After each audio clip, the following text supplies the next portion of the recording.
Ito na ang matindi mga boss, Pinoy boxer vlogger na si Kevin Asiñero o mas kilala itong Kevin the Great sa social media. Kung saan mga boss nagbigay nga po ito ng matinding reaksyon patungkol nga po ito sa sinabi ni Wonderboy Martin na humanda ka Casimero, susunod ka na. So sinabi nga po nitong si Kevin Asiñero mga boss na kung matutuloy daw ang laban ni Martin at Casimero, di nga daw matatapos ang round 1 mga boss. Knockout daw ang sasapitin nitong si Wonderboy sa kamay ni Cuadro Alas. Napaka-accurate at napakalakas nga raw ang mga bitaw nitong si Casimero mula sa bantam hanggang sa super bantam. Parang ang ibig sabihin nitong si Kevin Asiñero mga boss, tipong mala Saul Sanchez ang sasapitin nitong si Wonderboy oras na makalaban nito si Casimero. Sinabi pa nga po nitong si Kevin Asiñero mga boss na dapat nga raw ay lumaban muna ng 4 na beses itong si Wonderboy sa mga may mga pangalan katulad ni Raiz Salim. Ngayon kapag natalo nga raw ito ni Wonderboy baka pwede na siyang lumaban sa isang titulong pangdaigdigan. Hindi abot ng isang round itong si Hindi abot ng isang round itong si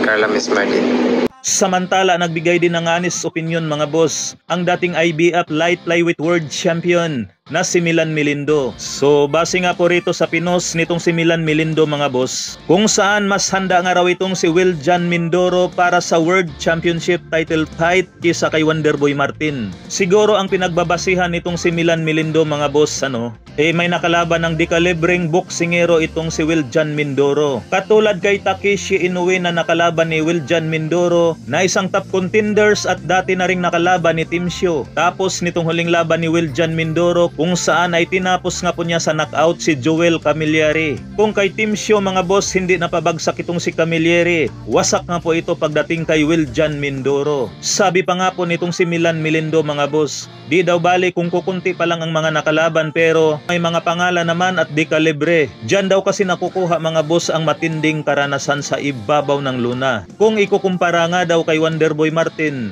na wala pa itong nakalaban maski isang top contenders. Pero yun nga po mga boss hintay na lamang po natin. Baka sa mga susunod na laban nitong si Wonderboy ay may mga pangalan na. Nang sa ganun mahinto na rin yung mga pangbabas dito kay Wonderboy.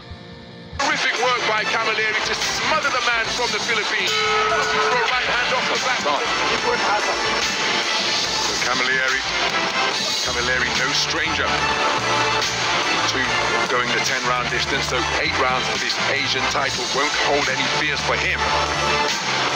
Again, it's a very dynamic manner of boxing. As for Mindoro, who bulldozed his man back to the ropes and lands with a right cross. Clever boxing out of the corner from Camilleri, who's remained responsible. But now, he's beginning to be teed off upon by Mindoro. Is this a stoppage? No, it's a standing count.